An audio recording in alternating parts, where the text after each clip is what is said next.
I just went like suspended. I think it's like.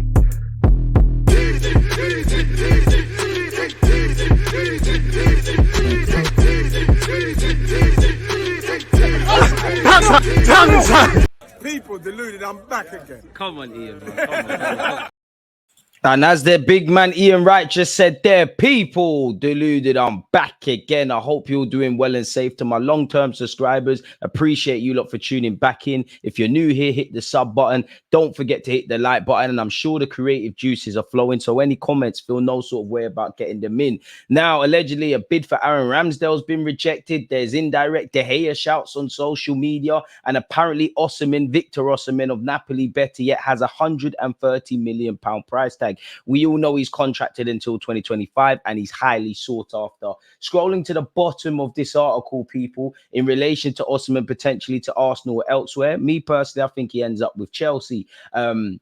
But for what it's worth, Romano has spoken on our chances of a January deal or a deal in total for the Nigerian international and Napoli striker. He has said himself, I'm aware there have been some reports linking Arsenal with Victor Osimhen, and this follows some outlets claiming the Napoli striker's agent held talks with the Gunners around a year ago. We know that Arsenal and Chelsea are both keeping an eye on strikers for 2024, so it's normal to see these links, but it's important to reiterate that it's very difficult to consider those links for January because Napoli insist they don't want to sell him in the middle of the season. For the summer, anything can happen, but it isn't being decided now for sure. And he's contracted until 2025. You'd imagine they're trying to get him to sign a new deal. We know Napoli buy players from all over the world and sell them for a handsome profit, but you know, they actually spent a lot of money getting Victor Osimhen from France in Lille over to Italy with Napoli. Hopefully Gabriel can be a bit of an agent. He'd be my top target, but everyone's going to throw their hat into the ring. And, you know, there is rumors saying Chelsea will move for a striker in January. Chelsea have the money to do such, as I'm sure we do, even though for me, while I want a striker and I believe a winger, a striker and a central midfielder are all of equal importance,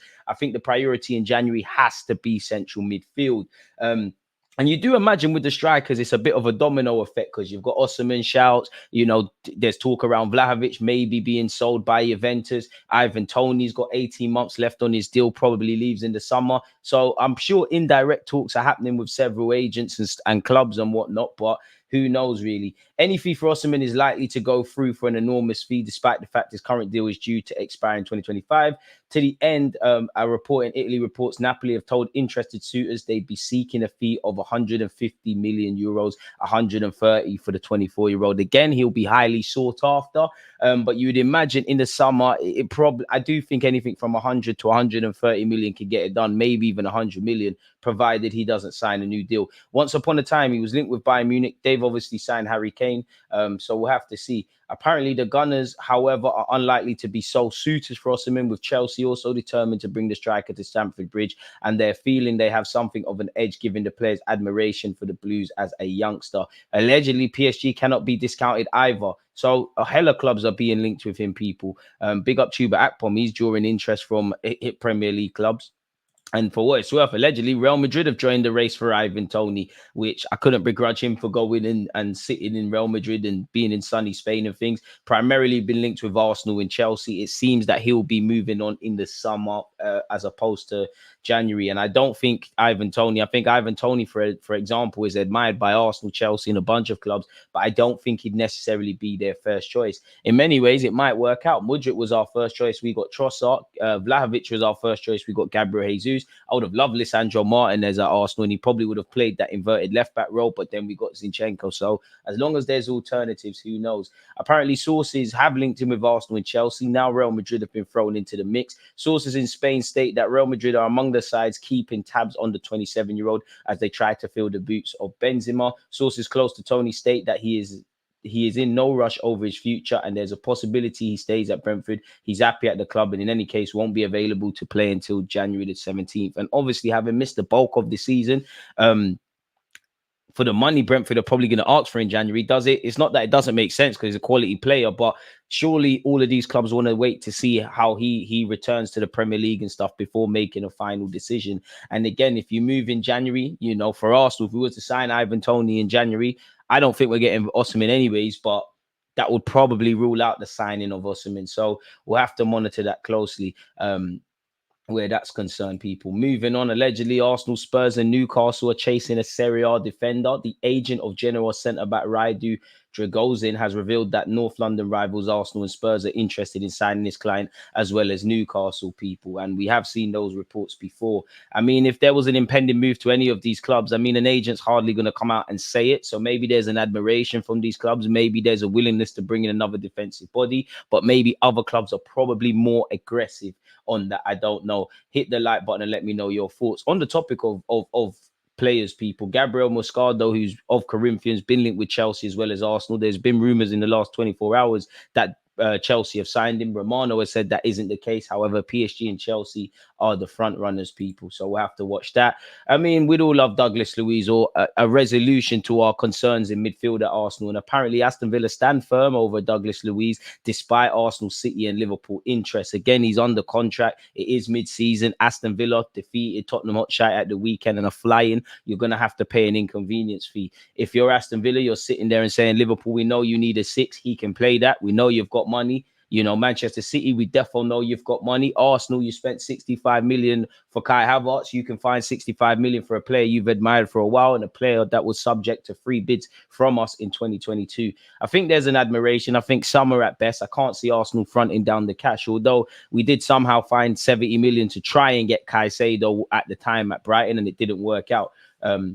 In that regards. But for what it's worth, Aston Villa remain adamant they will not entertain offers for midfielder Douglas Luiz in January. 90-minute understands, despite interest from Arsenal, City and Liverpool. And maybe that interest will remain in the summer and spark a bidding war.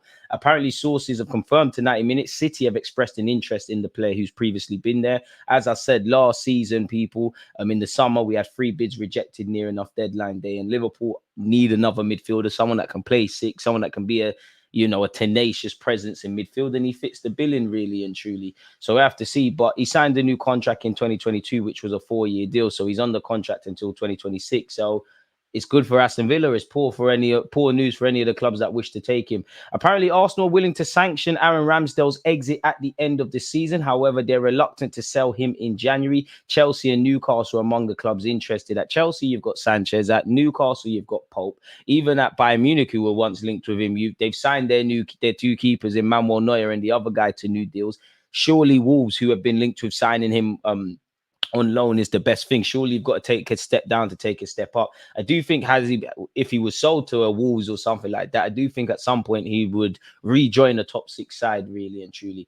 But for what it's worth, Arsenal made it clear to Aaron Ramsdale they'll allow him to leave at the end of the season, but are not interested in selling him during the January transfer window. Amen. Because there's at least one more game we're going to need Aaron Ramsdale when we play Brentford at home. Who knows, if we draw Brentford in the FA Cup, potentially there's another game for him, although Brentford were kind enough to let Raya play or be eligible to play when we played them at their place.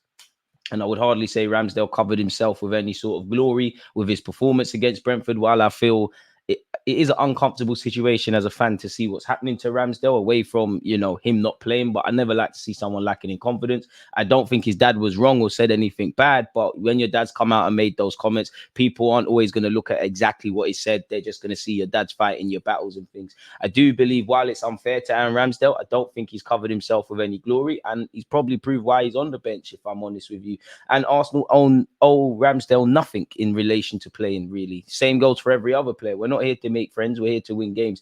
Apparently, we're unwilling to sanction an exit. Apparently, several Premier League clubs in the bottom half of the table are interested in securing Ramsdale's services. If you're Ramsdale, I'm sure you don't want to leave the club, because we could aspire to win trophies. I'm sure you reckon you could wrestle your spot back from David Raya.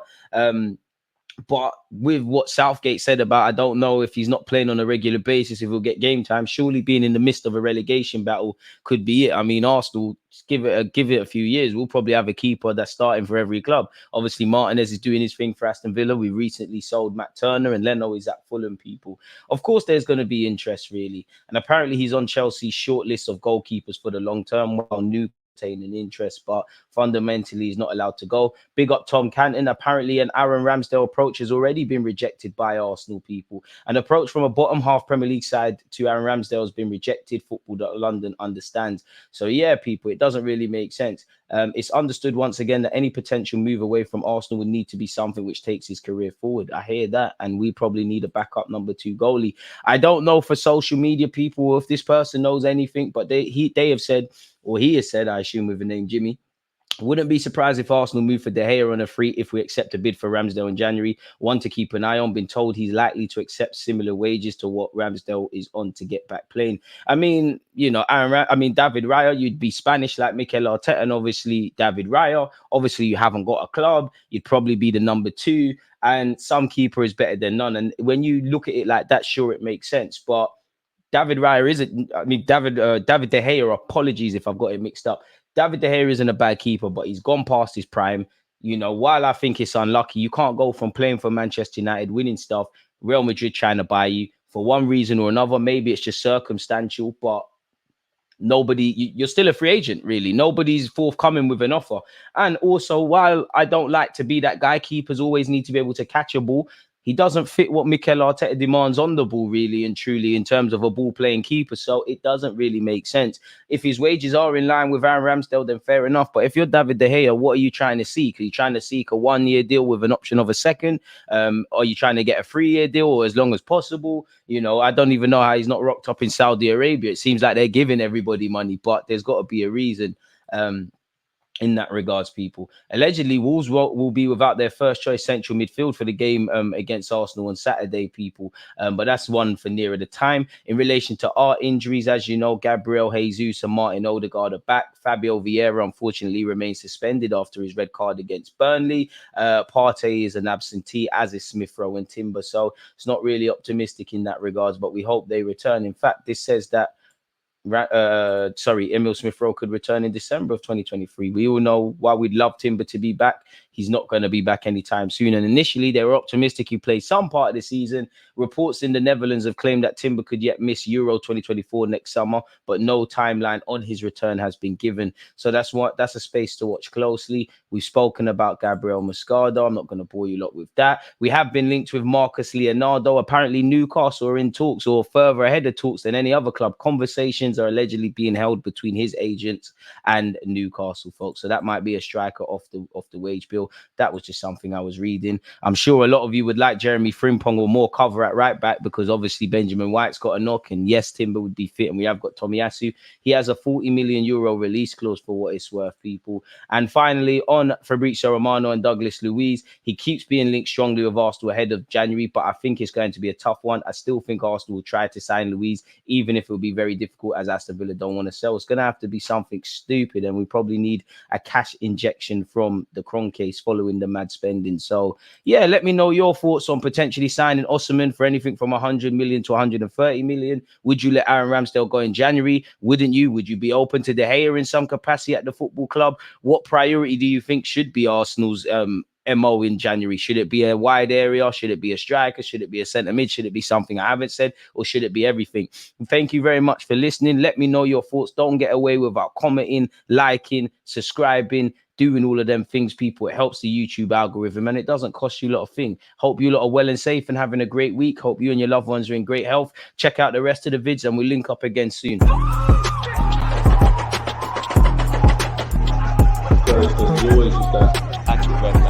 I've been given like